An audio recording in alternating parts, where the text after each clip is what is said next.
Coming up next on Arizona Horizons Journalists Roundtable, progress in the investigation of uninvestigated child abuse reports, the battle over Arizona's Medicaid expansion heads to court, and a new poll shows a very early leader in next year's governor's race. The Journalists Roundtable is next on Arizona Horizon. Arizona Horizon is made possible by contributions from the Friends of Eight, members of your Arizona PBS station. Thank you. Good evening and welcome to Arizona Horizons Journalists Roundtable. I'm Ted Simons. Joining me tonight are Mary Jo Pitzel of the Arizona Republic, Mike Sunnix of the Phoenix Business Journal, and Jim Small of the Arizona Capital Times. Investigations continue into what CPS did and did not do regarding thousands of child abuse reports. We've got the CARE team out there, we got DPS out there, we got CPS, which the CARE team doesn't seem all that good. What? Give us an overview. Help us here. Well, we have many eyes on this case, and it seems that they're all sort of looking at the same thing, although we keep being told that the DPS mission on investigating this is different than the governor's CARE team, the one that Governor Brewer appointed.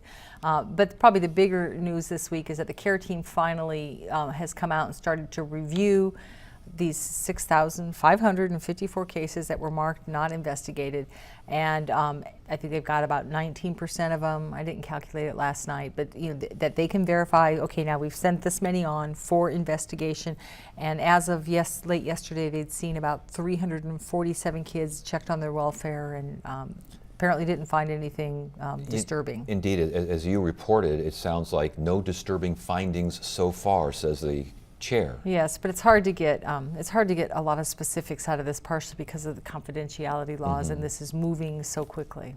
Is this moving quickly enough for people, do you think? I don't think so. I think the trust level is just low with CPS, institutionally, culturally, whether they're incompetent, whether they did this as a kind of an institutional thing to ignore cases. There's been certainly stories about that.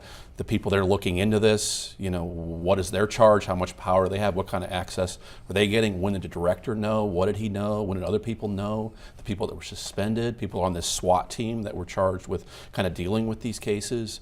There's just a lot of skepticism over this, and where the governor's office is. What's really going to come out of this? Are we going to come out and say they're overloaded, they don't have, that people don't get paid enough, that they dropped the ball? I mean, we've heard this time and time again. This is just magnified, so I think people are looking for something different.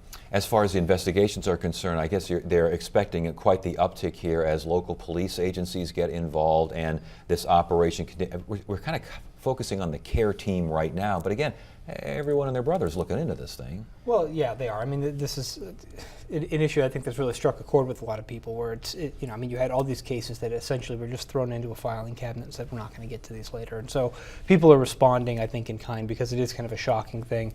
And I think that what was more shocking about it was that the agency leaders didn't know about it, that they kind of found out, you know, because of some investigators in-house who found a couple of irregularities and started looking into it and went, well, whoa, wait, how many of these do we have stockpiled? And you know, so I think that was kind of one of the things that led to a lot of the scrutiny and really some of the surprise, I think, from a lot of camps. And I think what people are waiting for as they sort through these 6,500 cases is, can anybody tell us what happened to the kids involved? You know, and we've got just a fraction of them that have been seen so far. I mean, you can imagine all heck will break out if they find out that there has been a child that was harmed because a report didn't get looked into. But we've yet to see any kind of information such as that. But school safety officers, local police departments, they're now getting more involved. That means this. Well, that expands their manpower, yes. So it gives them, you know, more an ability to move perhaps quicker. And you know, we better check to see. Presumably, they're going to work full on through the holidays as well. I mean, I think people want to see some action on this. They don't want to see another task force report. We've seen that before. And everybody kind of knows the institutional budget problems, caseload problems with agencies like these, with CPS. And I think people want to see more. I mean, the Maricopa County Sheriff's Office ignored a few hundred cases in El Mirage and really got rightly lambasted for that.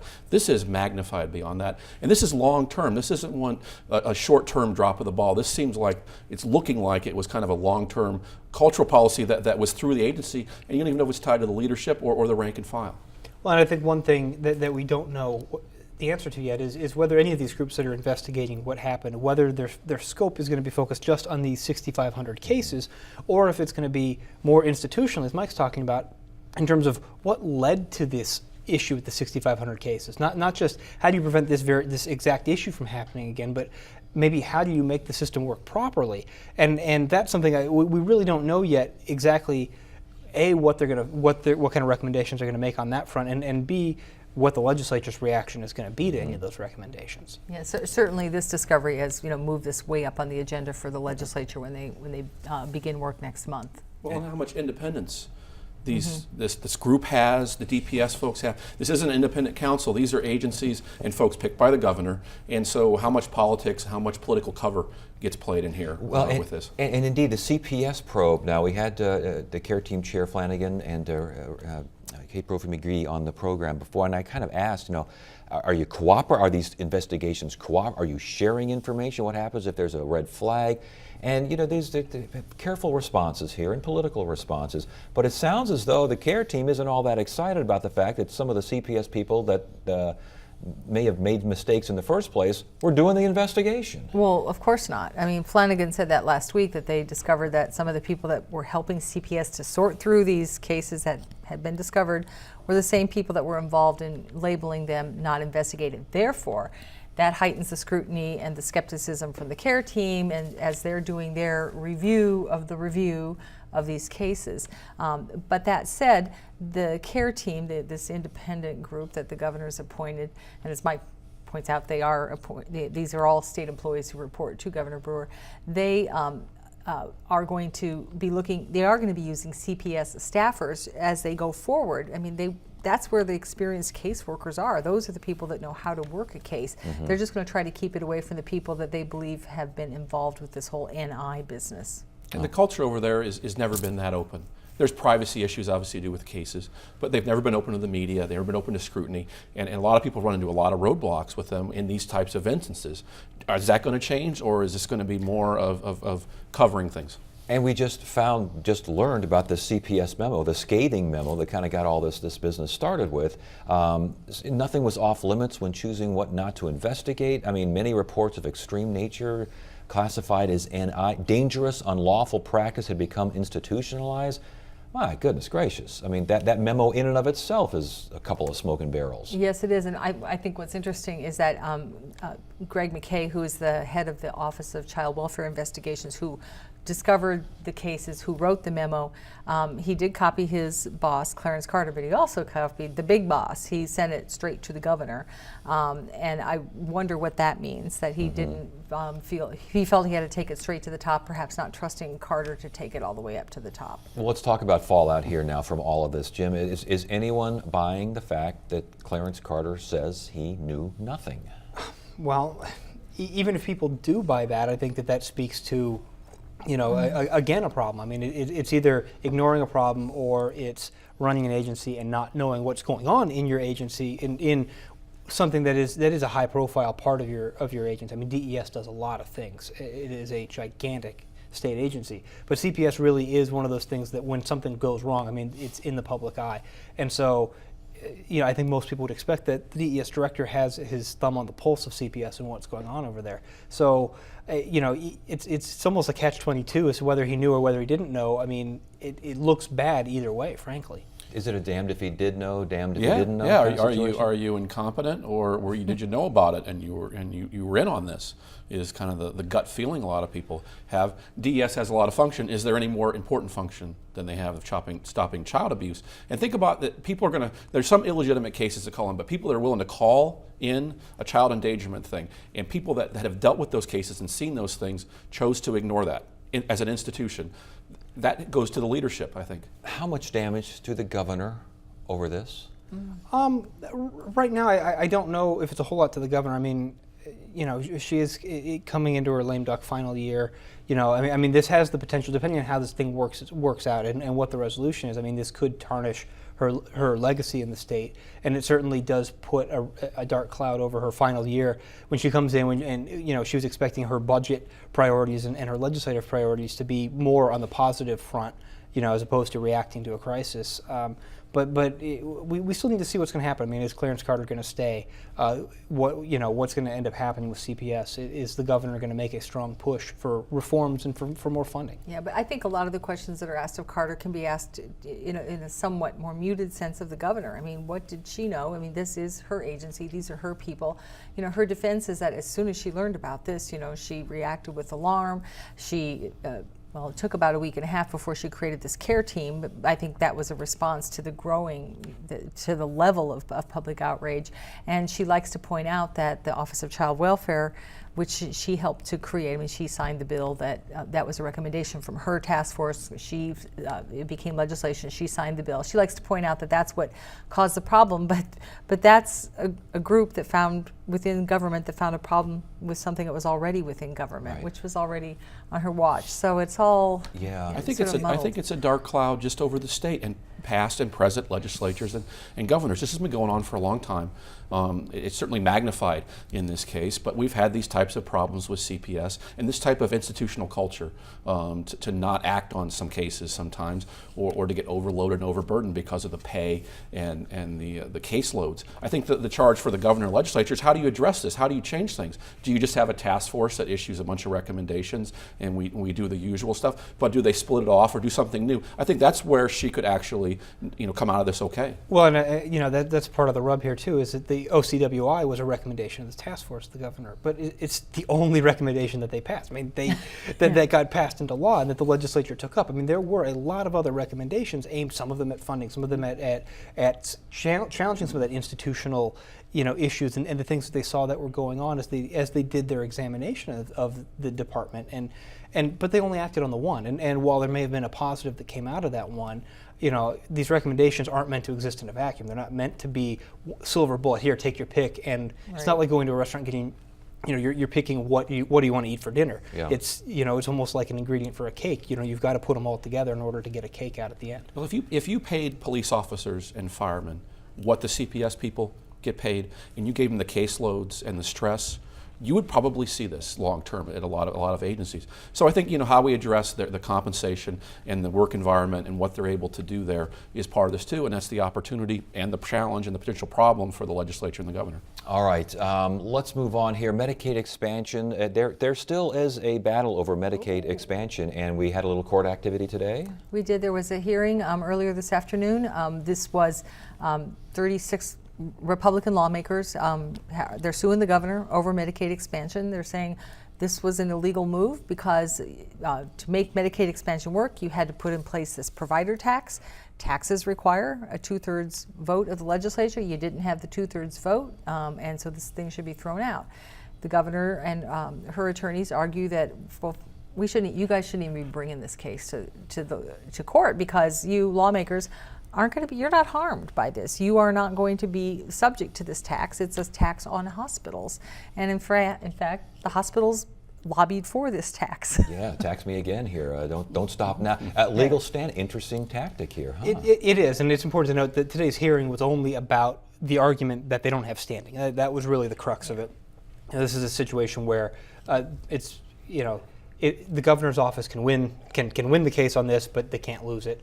If the court rejects the motion to dismiss, the case just moves forward to trial. But it is an interesting argument, and really kind of the crux of it is almost at a certain point that it's the legislature's job to decide what requires a 2/3 vote for being a tax increase, and that's done by a simple majority. So you have a simple majority deciding whether a 2/3 vote is needed, and that really is almost what it boiled down to. And the argument is that the legislature decided that this was not a tax and that this didn't meet the criteria of a tax, and so therefore it did not need to have that. If that's what it boils down to, that's going to be tough for the There's a lot of lawmakers. barriers Yeah. for folks against the Medicaid expansion. Procedural things, asking the courts to jump into a legislative fight, which they don't want to do. Asking them to rule a fee or an assessment to say that's a tax. They haven't. I don't think they've done that before. We have all kinds of fees and assessments that have gone up under a Republican governor, Republican legislature. So it's asking the courts to take a big leap to do this. So I think this is looking like a case where you're going to find the judge find one or two reasons against the Medicaid opponents. Going to find those reasons relatively quickly. I mean, we're coming up here to to Yeah. ACA Obama time here. Well, yeah, the Medicaid expansion is And scheduled to take expansion, effect yeah. on January 1, and Judge Catherine Cooper from Maricopa County Superior Court, as she concluded hearing the case, and she really didn't ask any questions, she just listened to the arguments from both sides. She said she'll try to get a ruling out by the end of the year. So the clock is ticking, Yes. and everyone expects that, you know, as Jim said, if the motion to dismiss it fails, the case still goes forward.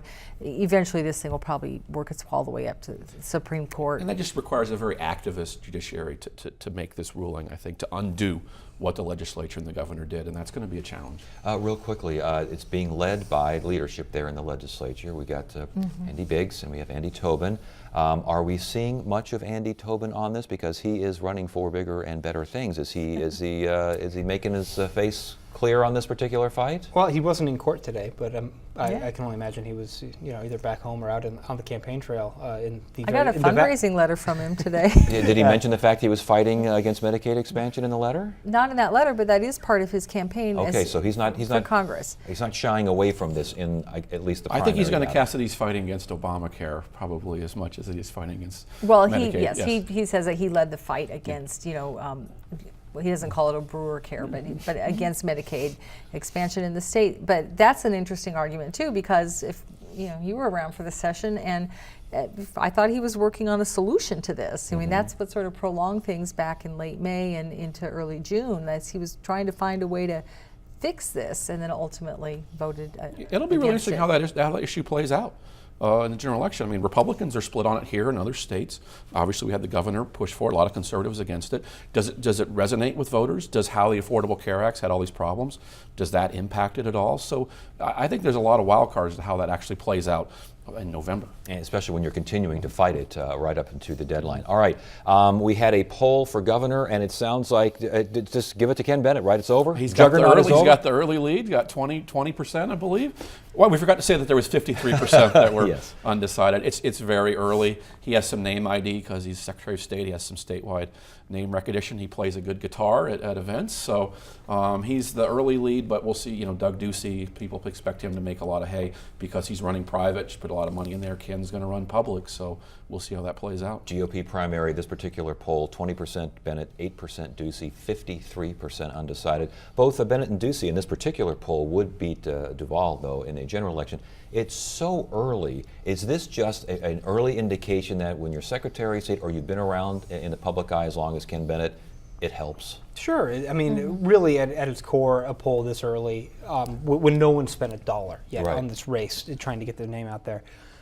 This is a name ID poll, you know, and people recognize Ken Bennett's name because he, you know, as you said, he's been around. He's been on the ballot before, statewide. He's been traveling the state for a long time. He's been involved in Arizona politics for quite a while, you know, and so that stuff just kind of builds up, and he, you know, he's just got a better starting point than Doug Ducey does, you know. But I mean, Mike's right. Most of the political world expects Doug Ducey to really end up being the front runner in the race, and we'll see how the race shakes out and how it goes. You know, it's been interesting watching the reaction, I think, from the different camps to the poll. Ken Bennett, people love it, and everyone else says, the poll's got problems. It shows that Ken is a solid second place if Ducey's good. But if Ducey has problems, he was in the franchise business. He was the Cold Stone Creamery CEO, and there'll be some scrutiny of that background. It could be a benefit to him, but there could be issues.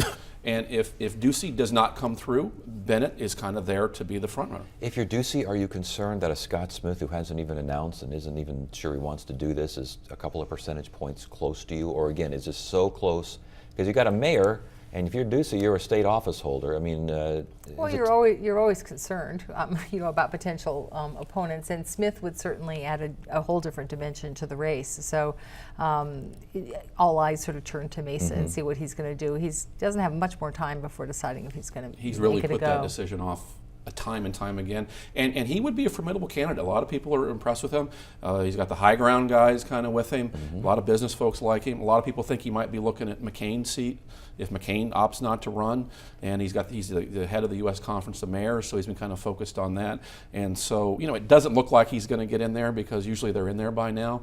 But that would really shake up the race, and it would be a big impact. And the concept of the vitality of Mesa didn't used to be a political factor, but the vitality of Mesa recently is a political factor when it comes to a Scott Smith. Leah Landrum Taylor announces for Secretary of State. Not a surprise. Talk to us about what she's done in the legislature and what she wants to do as Secretary of State. Well, she's a long tenured lawmaker. She served full 8 years in the House, moved over to the Senate, is finishing up her 4 terms there, and wants to. What do you do when you run for Secretary of State? Say, I want to keep the files nice and neat. I mean, you tend to talk in more expansive terms about how you want to make the state a better place and appreciate its diversity. And the Democrats in recent years, their candidates for Secretary of State have tended to reflect a lot of that, the diversity. Females. Ethnic minorities. We had a Native American run last time, and the time before that was a Latino. So we get sort of a different look. It's a nice contrast to the Republican nominee, who almost always is a white male. Would you see Michelle Reagan on the Republican side? That would be an interesting race to see Michelle and Leah in there. If you're on the Republican side, you want to look into the president's birth certificate, right? Didn't Ken Bennett kind of bring that up? Yes. It would be interesting if you had Leah in there versus a white male versus a Will Cardin or a Justin Pierce or something like that, and what kind of dynamic that plays out, because you have seen women voters cross over sometimes to vote for both ways, Republicans and Democrats, and so you'd have that kind of gender vote, which you've seen in some races lately. What happens if Terry Goddard decides he wants to jump into this? Well, I think he's going to be the instant front runner in that primary, without a doubt. He's told us that he is leaning, if he runs, that's the race he's leaning towards. We actually asked Senator Landrum Taylor's people about that last week and said, well, what happens if he gets in? Will you get in or not? Because earlier she had said she wanted to run, but she wouldn't run against anyone who was a friend, and she didn't want to have a primary like that. And they said, well, I don't know, we'll figure it out when we get there. But then they instantly turned around and scheduled a press conference to announce her candidacy. So they're jumping in before Terry Goddard can, for sure. And real quickly, if there were a primary, just even in the general itself, does the fact that there was this unceremonious kind of palace coup there in the minority status, Senate to minority caucus, that make a difference in something like this, do you think? It could, but if there's a primary, and if her opponent chose to use that against her to say, look, her colleagues, ousted her as that Senate minority leader, that could make a difference. But a lot of that's really internal politics on a lower level. I mean, a lot of people couldn't even tell you, who the minority leader is at the state Senate. I think she could actually have a chance in a primary against Terry if he got in there. I think there's a feeling among a lot of Democrats that they want some new blood in there, some new folks. Terry was Attorney General, ran for governor, Mayor of Phoenix, very well established. He would certainly have a name ID, but I think there's a lot of Democrats that kind of want new faces in there. Real quickly before we go, who is Senator Kelly Ward, and why does she want to keep the NSA? She's made a lot of news since she's been in the legislature. Yes, she has. She was one of the Tea Party folks that came out against the Medicaid expansion, and she wants to make it harder for the NSA to snoop on us, as they're doing probably right now as we speak. So this is a kind of a grassroots thing you're coming seeing around the country, out of states, after this Edward Snowden thing and all these domestic spying things. Make them produce a search warrant, put lots of barriers in their way to do things, and the NSA is not going to comment because they never comment, and it makes good political hay, but it is an important issue, a privacy issue that kind of cuts across both left and right. It's an important issue, but is anything she suggests constitutional? Oh, I don't know. I think that you could make the argument, and people have made the argument, that the NSA itself is not constitutional, and what they're doing is not constitutional. Right. So, I don't know if it's constitutional or not. It'll be interesting to see what the final legislation looks like and what it aims to do, and how it's received in the legislature. I'm sure it will certainly get a warm reception in some corners, but even if the governor's office is willing to do that, or if it's just symbolic. I mean, it's not like we're strangers to symbolic legislation to thumb our nose at the I feds. think you'll see some Republicans in the legislature like this because of the current occupant of the White House. If it was reversed, you see Democrats like it if George W. Bush was doing this. So I think it's more symbolic. I can't see it making a lot of headway in the end through the governor's but office. the premise behind it of not cooperating with the Yes. feds, you know, is sort of a piece with other kinds of legislation they've had on, like environmental issues. You know, somewhat the Agenda 21 business. We're not going to cooperate with any kind of, you know, perceived mandates on environment and sustainability. And didn't we have one that also dealt with the border and law enforcement? So again, it's part of this, and you know, this tension with the federal government. There is some collective blowback. You've seen Google, AT&T, these companies that have been upset with the data mining, the court orders. You've seen other states put these things in. They don't want drones. They don't want NSA stuff. So you can see this kind of collective thing kind of impacting federal policy. It'll be interesting to see, though, if the idea of penalties and funding cuts for businesses and municipalities that do cooperate, if that will fly. But we'll see what flies here when the session starts. Good to have you all here. Thanks for joining us. And that is it for now. I'm Ted Simons. Thanks so much for joining us. You have a great weekend.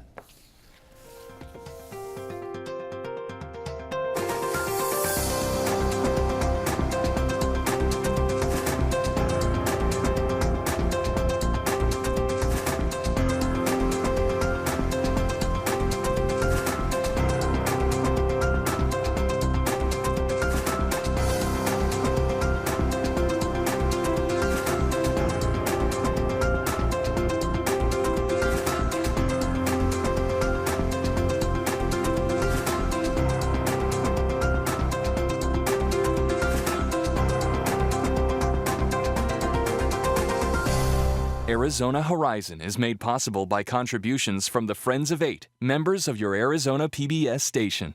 Thank you.